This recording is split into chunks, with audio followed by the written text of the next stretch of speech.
Hello बच्चों, पिछले class में हम लोगों ने वेरीफाई के क्वेश्चंस पढ़े थे जो कि छोटे छोटे क्वेश्चन थे। अब ये 2 क्वेश्चन मैं लेकर आई हूँ जो थोड़े से उससे बड़े हैं। ठीक है, ये भी आपके 6th स्टैंडर्ड का ही है। ठीक है, RS अग्रवाल के 6th स्टैंडर्ड का ही है। तो चलिए अब इस बड़े क्वेश्चन को, जैसे उस क्वेश्चन को सॉल्व किए थे वैसे इस क्वेश्चन को, वहाँ पर क्या था कि एक साइड यानी LHS में ही केवल x था, यहाँ पर देखिए आपको दोनों साइड मिल रहा है।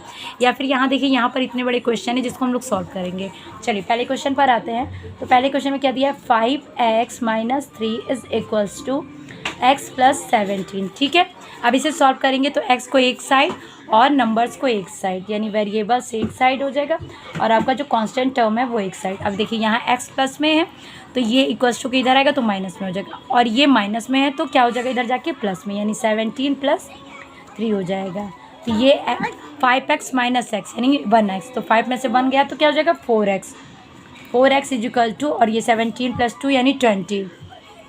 ठीक है, तो x = क्या हो जाएगा, x = 20, क्योंकि ये मल्टीप्लाई में है। अब इन दोनों के बीच में जो साइन होता है वो मल्टीप्लाई का होता है, तो डिवाइडेड बाई 4 यानी कि 5, 4 × 5 = 20, यानी अब x की वैल्यू आ गई 5।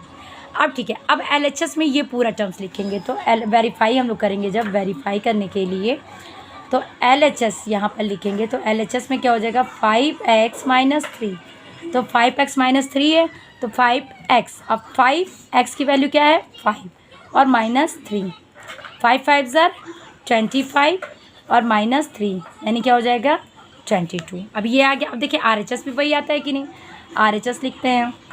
RHS में क्या है x + 17, x की वैल्यू क्या है 5 + 17। ठीक है, अब इन दोनों को ऐड किया तो क्या आ जाएगा 22, हैंस LHS = RHS। देखा, ये भी इजी था ना, बहुत टफ नहीं है ये क्वेश्चंस, बहुत टफ नहीं है।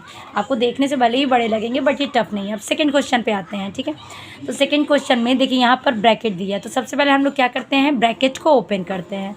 तो क्या हो जाएगा 5 का मल्टीप्लाई x में करेंगे देन 5x, फिर 5 का मल्टीप्लाई 1 में करेंगे तो 5 × 1 = 5, ये हो गया, प्लस 2 का मल्टीप्लाई x में करेंगे तो 2x, 2 का मल्टीप्लाई 3 करेंगे तो 2 × 3 = 6 प्लस 6, ये हो गया, = 0। अब ये 5x और ये 2x मिला के कितना हो जाएगा टोटल 7x। अब ये 6 + 6 कितना हो जाएगा 12, और 12 में से -5 को हम लोग सब्ट्रैक्ट कर देंगे तो कितना हो जाएगा 7, = 0, यानी 7x अब = 0 है, यहाँ प्लस में है तो ये इधर चला जाएगा माइनस आ जाएगा। ठीक है, = के इधर चला जाएगा, ये पॉजिटिव साइड तो माइनस में आ जाएगा। अब माइनस क्यों ये हम लोग इधर किए हैं, क्योंकि हमें x की वैल्यू निकालनी है और यहाँ से निकल नहीं सकती है। तो x =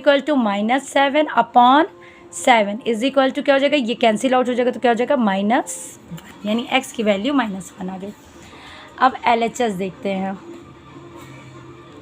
ठीक है, LHS में क्या है 5, x की वैल्यू क्या है -1 और -1, प्लस 2, x की वैल्यू -1 प्लस 3 प्लस 6। ठीक है, अब ये -1 प्लस -1 मिला के कितना हो जाएगा -2।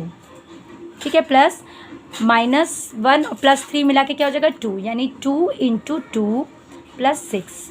अब ये क्या हो जाएगा -10 और ये क्या हो जाएगा 4 प्लस 6। ठीक है, 2 × 2 = 4 और ये 6, -10 और ये 6 और 4 10 यानी +10, प्लस -10 यानी LHS = 0, और RHS देखिए आपको पहले से ही 0 दिया है, हैंस LHS = RHS। देखा, आपको ये मत देखो, आप ये मत देखो कि ये क्वेश्चन ओह माय गॉड कितना बड़ा है, इसको देखोगे तो आप सॉल्व नहीं कर पाओगे। आप उसी प्रोसीजर से चलते जाओ ना, आंसर आपका खुद ब खुद आ जाएगा। बस आपको क्लियर होना चाहिए, आपका कॉन्सेप्ट जो है वो क्लियर होना चाहिए कि आपको करना कैसे है। ठीक है, आई होप आप सबको समझ में आया होगा। मिलती हूँ नेक्स्ट वीडियो में, तब तक के लिए बाय बाय।